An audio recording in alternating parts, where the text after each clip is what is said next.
Hello everyone, हम 35th question discuss करेंगे। Sample paper का क्वेश्चन है, काफ़ी अच्छा क्वेश्चन है, इवन इसके आने के चांस भी अच्छे हैं। ठीक है ना। तो सबसे पहले एक क्वेश्चन को ध्यान से देख लो और सक्षम आपके लिए अगर कोई मिस्टेक होगी तो मैं आपको वो बता दूंगी। ठीक है।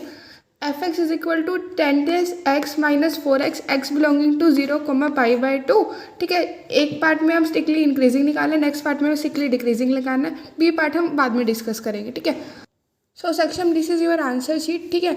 आपने क्या किया, एफ एक्स लिखा, एफ डैश एक्स को फिर फर्दर जीरो किया। बिल्कुल प्रॉपर तरीके से आपने एक एक चीज़ हाईलाइट कर रखी है।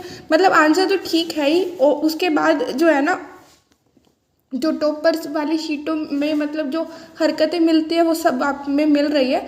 ठीक है ना। और फिर एक्स को π/3 के इक्वल लिख रखा है। ठीक है। और फर्स्टिकली इंक्रीजिंग के लिए हम क्या करते हैं, एफ डैश एक्स को ग्रेटर देन 0 ले लेते हैं। ठीक है।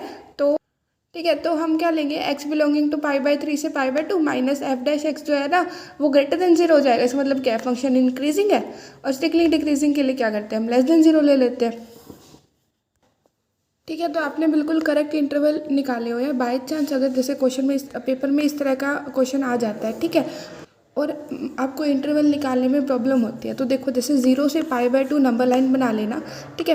अब π/3 हमारा बीच का पॉइंट है, मतलब एक स्टैटिक पॉइंट हम लेके चल रहे हैं। स्ट्रिक्टली इंक्रीजिंग के लिए x की वैल्यू π/3 से ज़्यादा होनी चाहिए, लेकिन π/3 से ज़्यादा होनी चाहिए, ज़्यादा से ज़्यादा हम π/2 ले सकते हैं। तो हमारा इंटरवल क्या हो जाएगा, π/3 से π/2। सिमिलरली π/3 से अब कम होनी चाहिए वैल्यू, तो 0 से π/2 हो जाएगा।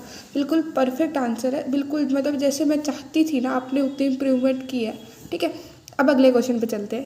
तो अब इसका बी पार्ट देखते हैं। देखो नेक्स्ट इसमें क्या है, टेंजेंट एक्स माइनस थीटा, मतलब या तो सिर्फ एक्स के टर्म्स में बात हो या फिर थीटा के टर्म्स में बात हो। यहाँ पे एक्स के टर्म्स में भी हो रही है और थीटा के टर्म्स में भी हो रही है। तो इसको हम किस तरह से सॉल्व करेंगे। तो सक्षम, ये आपकी आंसर शीट थी। ठीक है ना। तो आपने ये क्वेश्चन लिखा। इवन मैं सच बताऊँ ना, इसका सोल्यूशन मुझे नहीं आता था, लेकिन आपका आंसर देख के मुझे सोल्यूशन आया। ठीक है। तो टेंजेंट एक्स माइनस थीटा ये वगैरह जो भी क्वेश्चन था।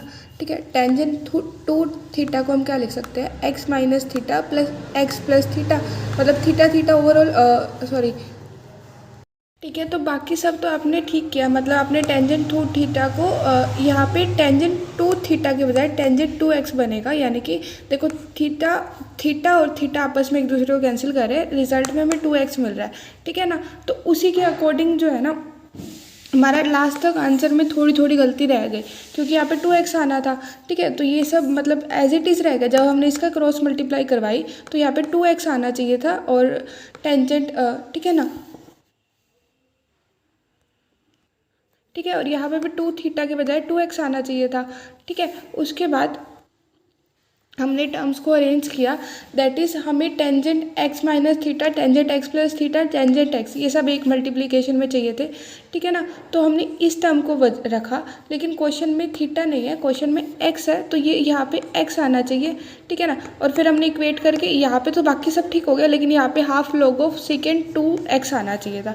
बाकी सब ठीक है। तो एग्जाम में ये छोटी मोटी मिस्टेक्स का ध्यान रखना, बाकी बिल्कुल परफेक्ट आंसर है। ठीक है ना। हो सकता है एग्जामिनर का ध्यान यहाँ पे जाए भी ना, क्योंकि एक्सेस में उन्हें पेपर चेक करने होते हैं, और आपने प्रेजेंटेशन बहुत ढंग से दे रखी है, तो इस बात का फ़र्क पड़ेगा, लेकिन जा भी सकता है।